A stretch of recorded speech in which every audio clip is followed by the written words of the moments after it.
A veces no hace falta salir de la celda para comenzar a ser libre. Durante 27 años, Nelson Mandela vivió tras las rejas. Para muchos, aquello fue un castigo injusto, una tragedia histórica, una pausa impuesta al liderazgo de un hombre. Pero para él fue algo más. Fue un laboratorio silencioso del alma, una escuela del perdón, una forja interna que transformó su rabia en compasión. Porque lo más asombroso de su historia no es que haya salido de la prisión, sino cómo salió, sin odio, sin sed de venganza, y con una carta en el bolsillo. Mandela tenía 37 años cuando fue arrestado. Era joven, apasionado, un abogado brillante, con una voz potente y una convicción inquebrantable. Durante años luchó contra el apartheid con fuego en el corazón. Pero cuando lo encerraron en la celda 5 de Robben Island, cuando el mundo afuera se congeló para él, comenzó otro tipo de batalla. Una más difícil, no contra los barrotes, sino contra sí mismo. Porque al principio, el encierro alimentó su rabia.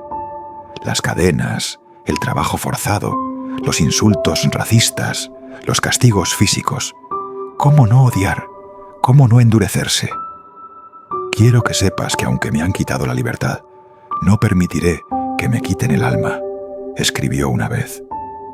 Esa fue una de las muchas cartas que Mandela envió desde prisión.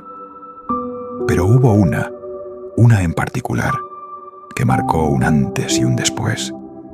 No estaba dirigida a un juez, ni a un político, ni a un líder extranjero. Era para su hija pequeña. En ella le pedía perdón por los años que no compartirían juntos.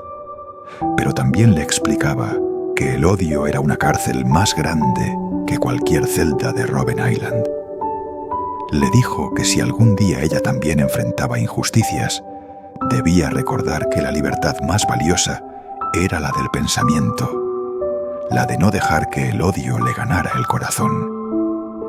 Fue en ese momento que algo cambió, como si al escribirle a su hija, Mandela también se estuviera escribiendo a sí mismo, como si comprendiera finalmente que no se trataba de pelear por justicia desde la ira, sino desde la integridad, desde el amor.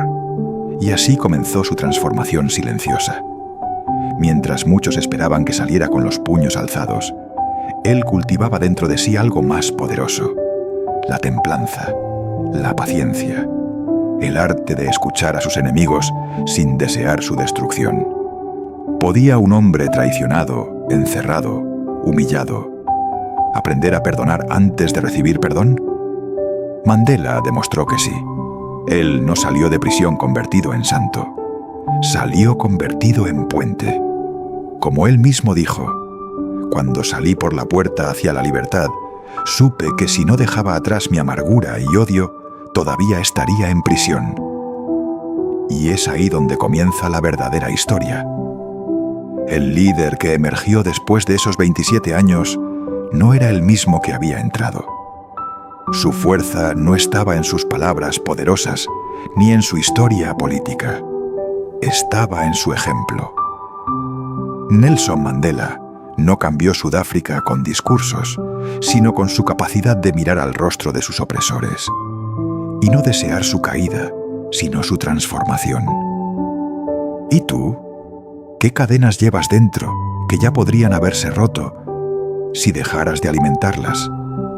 ¿Qué rabias siguen encarcelándote, incluso cuando tienes la puerta abierta?